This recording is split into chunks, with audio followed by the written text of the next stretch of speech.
Deer students, good evening all of you. আজকের আমি ক্লাসে তোমাদেরকে স্বাগত জানাই সবাইকে। আজকের এই ক্লাসটিতে জিকের যে ক্লাসটি আমি তোমাদেরকে করাচ্ছি, বিভিন্ন টপিক থেকে এখানে প্রশ্ন রয়েছে, প্রশ্ন উত্তর সবই তোমরা পাবে, যেগুলো তোমাদের আপকামিং যে সমস্ত কম্পিটিটিভ এক্সামস হতে চলেছে, রেলের পরীক্ষা বলো, অন্যান্য যে সমস্ত পরীক্ষা, গ্রুপ ডি, এনটিপিসি, যে কোনো পরীক্ষার জন্য ভীষণভাবে গুরুত্বপূর্ণ। প্রথম প্রশ্ন, মেগাস্থিনিস এর বর্ণনা অনুযায়ী পাটলিপুত্রে কতগুলি প্রবেশদ্বার রয়েছে?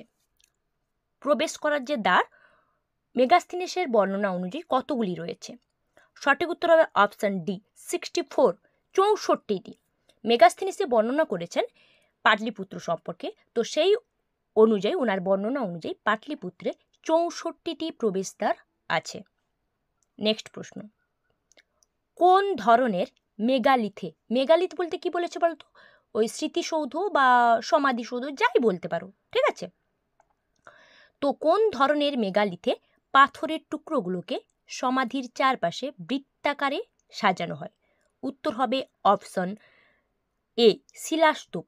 যে সমস্ত স্মৃতিসৌধ বা সমাধিসৌধ যাই বলতে পারো, শিলাস্তূপের মতো ওর পাথরের টুকরোগুলোকে চারপাশে বৃত্তাকারে সাজানো হয়। নেক্সট, বছরে কতবার নিরক্ষরেখার উপরে সূর্যালোক দেখা যায়? নিরক্ষরেখার উপরে সূর্যালোক কতবার দেখা যায়, সূর্যের আলো? অপশান দেখো কি কি রয়েছে। সঠিক উত্তর হবে অপশন বি, দুবার। দুবার। কখন কখন? দুবার বলতে একটা হচ্ছে গ্রীষ্ম বিষুব আর একটা হচ্ছে শরৎ বিষুব, ঠিক আছে? এই গ্রীষ্ম বিষুব এবং শরৎ বিষুব, এই দুবার, বছরে দুটোটাই নিরক্ষরেখার উপরে সূর্যের আলো দেখা যায় বা সূর্যালোককে লক্ষ্য করা যায়। নেক্সট প্রশ্ন, টেলিস্কোপ এর সাহায্যে প্রথম কোন গ্রহের সন্ধান পাওয়া যায়? টেলিস্কোপের সাহায্যে। অপশান দেখো কি কি রয়েছে, গ্রহগুলোর নাম দেওয়া রয়েছে। সঠিক উত্তর কি হবে? সঠিক উত্তর হবে option D, Uranus. Uranus, Uranus যেটা হচ্ছে টেলিস্কোপের সাহায্যে দৃশ্যমান প্রথম গ্রহ, ঠিক আছে? তাহলে অপশন ডি। নেক্সট, কোনটি আগ্নেয়গিরির ভূমিরূপ নয়? আগ্নেয়গিরির ভূমিরূপ নয় কোনটি? অপশান যেগুলো দেওয়া রয়েছে দেখো, তার মধ্যে আগ্নেয়গিরির ভূমিরূপ নয় কোনটি, কি হবে অ্যান্সার? চলো বলে দিই কি হবে অ্যান্সার। সঠিক উত্তর হবে অপশান বি, গ্রাবেন। গ্রাবেন কি না, গ্রাবেন হচ্ছে ত্রুটিপূর্ণ সীমারেখা দ্বারা সীমাবদ্ধ একটি গ্রহের যে ভূত্বক, ওটা হচ্ছে গ্রাবেন। তো আগ্নেয়গিরির ভূমিরূপ হতে গেলে আগ্নেয়গিরির বৈশিষ্ট্যের সঙ্গে লিঙ্ক থাকতে হবে, যেরকম ক্রেটার, ডাইক, ক্যালডেরা, এগুলো সবই আগ্নেয়গিরির ভূমিরূপ, কিন্তু গ্রাবেন নয়। নেক্সট প্রশ্ন, ঋগ্বেদের প্রত্যেকটি খণ্ডকে কি বলা হয়? প্রত্যেকটি খণ্ডকে কি বলা হয় ঋগ্বেদের? অপশান দেখো কি কি রয়েছে। ঋগ্বেদ যেটা হচ্ছে প্রাচীনতম গ্রন্থ, সঠিক উত্তর হবে অপশান এ, মণ্ডল। প্রত্যেকটি খণ্ডকে মণ্ডল বলা হয়। ঋগ্বেদে 10টি খণ্ড রয়েছে, সেই 10টি খণ্ডে প্রায় 1028টি মতো স্তোত্র রয়েছে।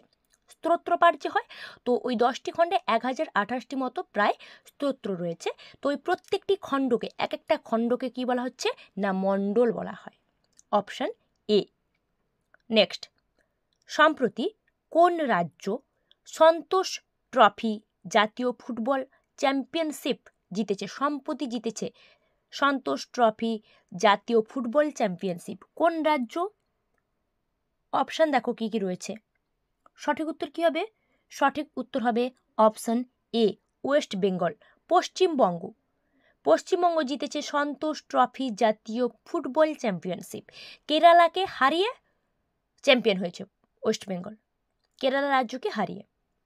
নেক্সট, কোন দেশ 2025 সালে জানুয়ারিতে নতুন পর্যটন কর চালু করেছে? নতুন পর্যটন কর চালু করেছে। অপশান দেখো কি কি রয়েছে। সঠিক উত্তর হবে অপশান সি, রাশিয়া। রাশিয়া 2025 সালে জানুয়ারিতে নতুন পর্যটন কর চালু করেছে। পরের প্রশ্ন যাব 9 নম্বর। কোন উপাদানটি বা কোন মৌলটি একক যোজ্যতা প্রদর্শন করে? একক যোজ্যতা রয়েছে কোন মৌলের? দেখো অপশান যেগুলো দেওয়া রয়েছে তার মধ্যে কোন মৌলের একক যোজ্যতা রয়েছে? সঠিক উত্তর কি হবে? সঠিক উত্তর হবে অপশন সি, সোডিয়াম, যেটাকে আমরা Na লিখে প্রকাশ করি, যার সংকেত হচ্ছে Na। এটার উত্তর সবারই জানার কথা।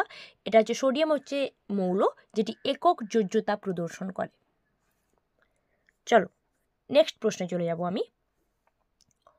জলে দ্রবীভূত ক্ষারকে কি বলা হয়? মানে যে সমস্ত ক্ষার বা